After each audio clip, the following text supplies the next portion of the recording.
walked in.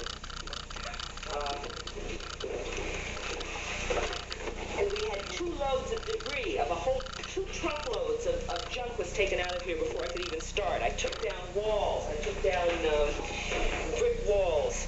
I took down walls and exposed brick.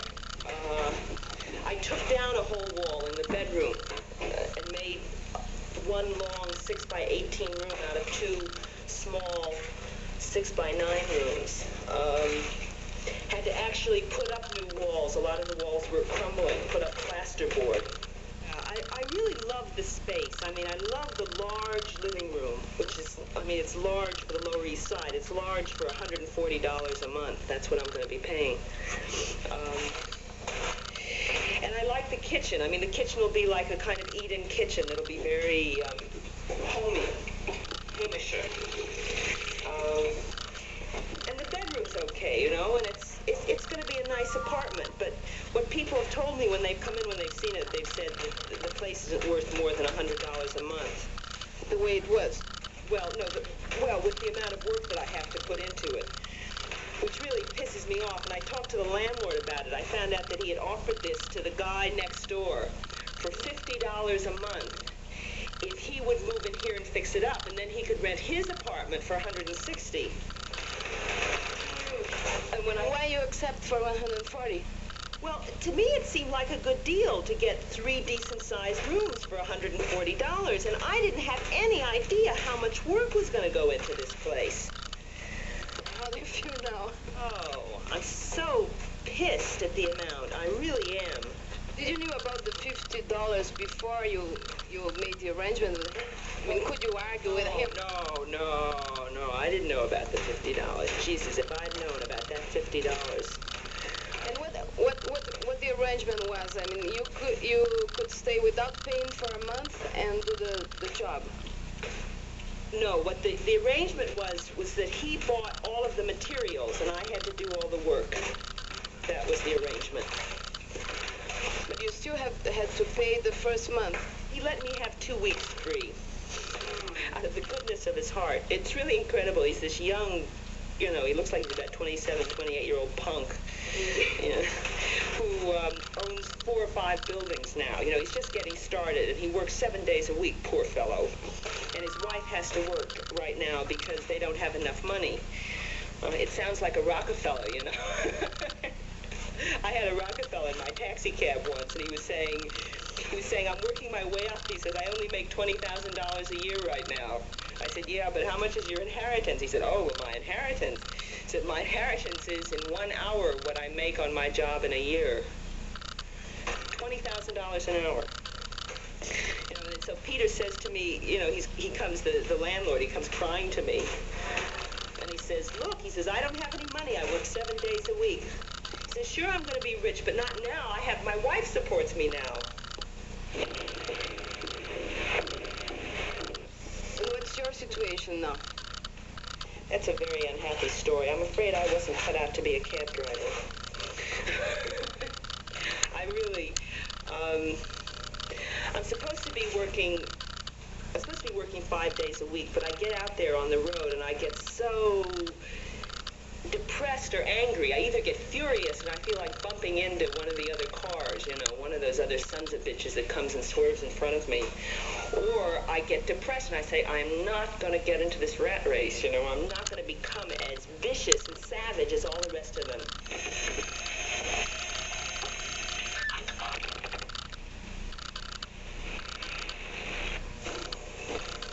Crash. Oh, not so bad. This is not plaster, it's cement. Yeah. See, everybody, you can do it too.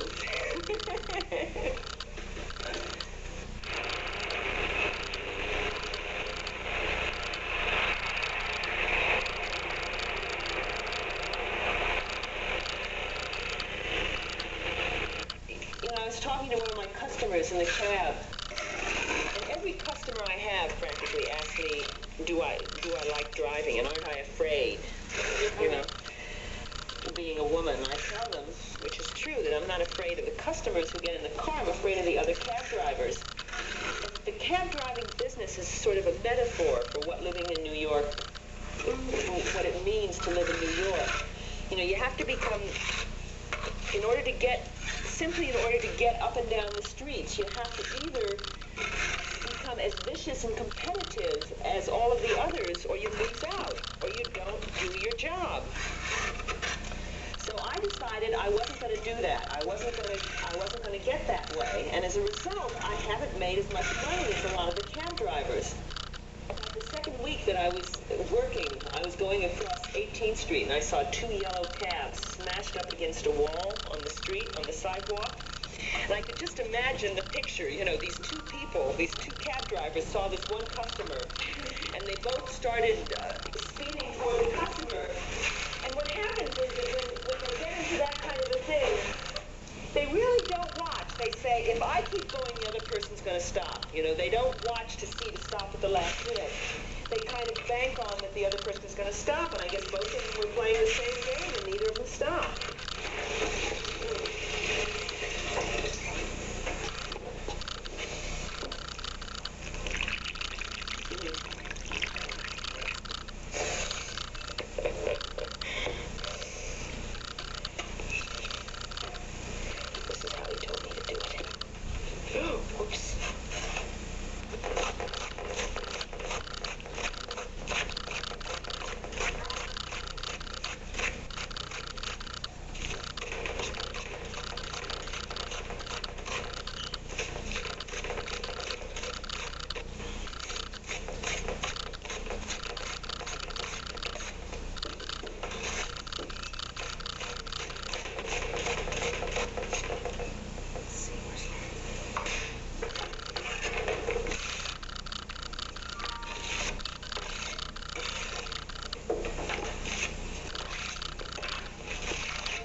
I'm going to make it disappear.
Changed tremendously in the 18 years that I've been here, and everything that it was then in terms of people being very alienated and being very difficult to find a space for yourself is even more so now. But I mean, there was also the fact that at 18, I was in love with New York. I had a romance with New York. And now I see it. I mean, I see the danger, I think the real danger in what New York is the epitome of urban living, is the extreme to which urban living can go in its disorganization and its lack of caring for the people who, the inhabitants of the city, the alienation that most people feel. It both offers, in a certain way, it offers the best that that America, that the American way can offer, you know, which is all has to do with competitiveness, with getting something for yourself at the expense of other people. And New York is the center for that, both financially, artistically, theatrically, almost any way. This is the Big Apple, the big city. And I think it's a very bad way to live. I think most people who live here pay a terrible price, even those of us who survive and survive fairly well.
Doing here?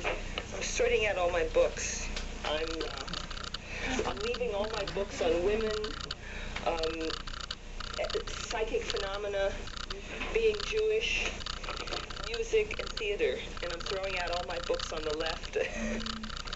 Being involved in the theater has made you less obsessed with the written word. I mean, is that why that's...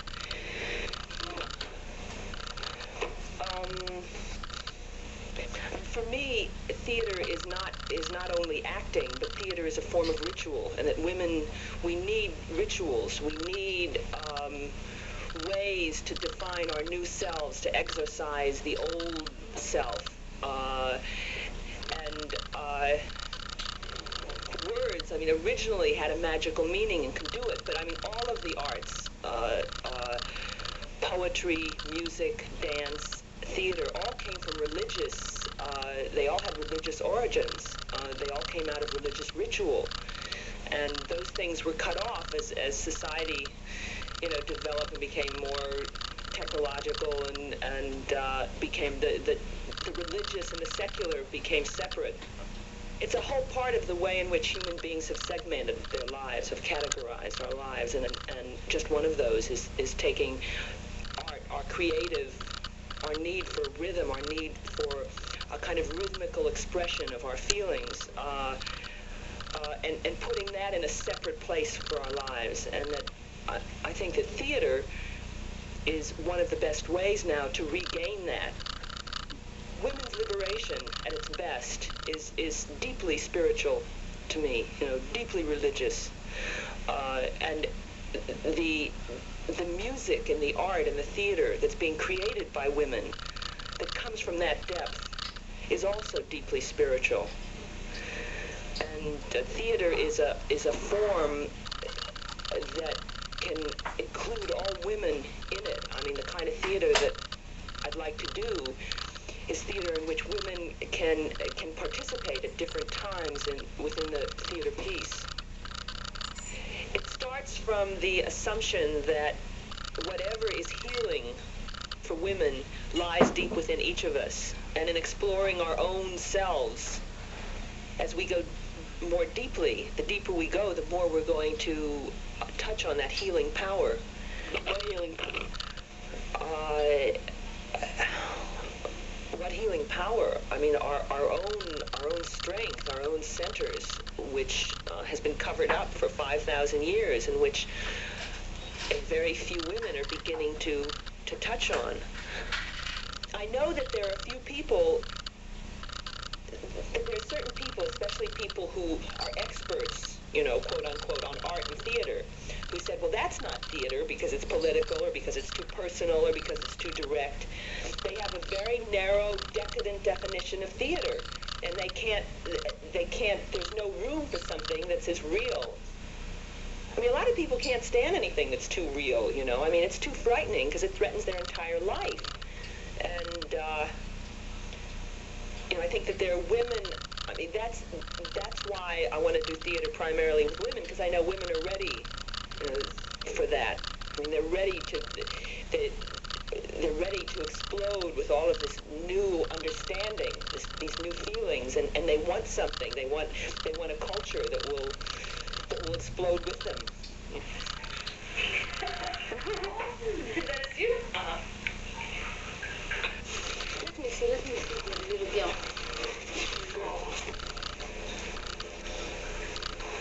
How old were you then? Oh, God, I don't know. I guess I was about a year. No. 2 years? 3 years, probably. 3 years. 3, 4 years old. When I got involved with the feminist movement and found gay women, you know, just much more attractive. I mean, much more independent and attractive. At the same time, my conflict, I formulated the conflict in myself as, yes, I'm attracted to these women, but I'm committed to the anti-imperialist struggle. The left does not understand lesbianism. The world does not understand it. I'm going to isolate myself by identifying myself as a lesbian. And that was the way for a couple of years that I formulated the struggle. I mean, I didn't formulate it in very personal terms, which I only discovered after I came out, which was the isolation of how deeply patriarchy and sexism is a part of every aspect of our life, you know, and that in denying that by accepting by living basically outside of male sexist values, that I was in a sense throwing myself outside the tribe, that feelings of belonging are perhaps the deepest feelings. When you read stories about so-called primitive, you know, tribes and communities, the worst thing that can happen to a person is that they're exiled from the tribe. It's as bad as death. It's worse than death. Basically, I've always wanted to belong. I've always felt like an outsider, you know. And I think a lot of that comes from being Jewish and having within my conscious and my unconscious the legacy of the Jews of being always outsiders. So there was always this desire to belong, but in fact I never really did.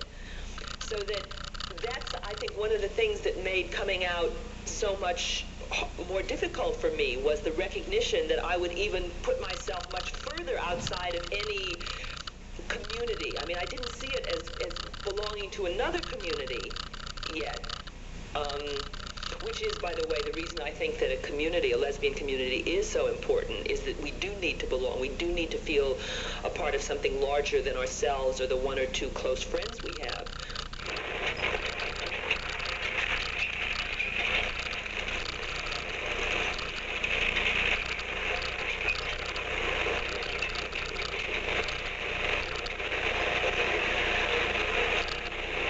I mean, I know this summer I was in the country, and living in a space where there are people who I care about, who are in the same small space, so that I can have a daily contact with them. Being in a place where there's plants, where there's nature, where there's water, where there's life other than human beings, where there's space. I mean, space is terribly important. Makes it much more possible to survive. I mean, that's what human beings need, and the city closes us off in little rooms. I mean, here's this apartment that I've been fixing up for, 2 months, and I'm so excited about it. What is it? It's a space of about 250, probably, I mean, I don't know, maybe, 300, 400 square feet. I have no idea, with walls that separates me from other people, and it becomes my little cell, my little refuge from the city.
Given to us by Nancy O'Brien, Ann Pearson, Yvonne Klein, Rita Nolan, and Deborah Feldenstein. We also thank Philippe Hallet and Jean-Pierre Dimon of the Media Resource Center of Dawson College. Camera work was done by Norma Bahia. Production and editing by Rita Moreira and myself, Norma Bahia.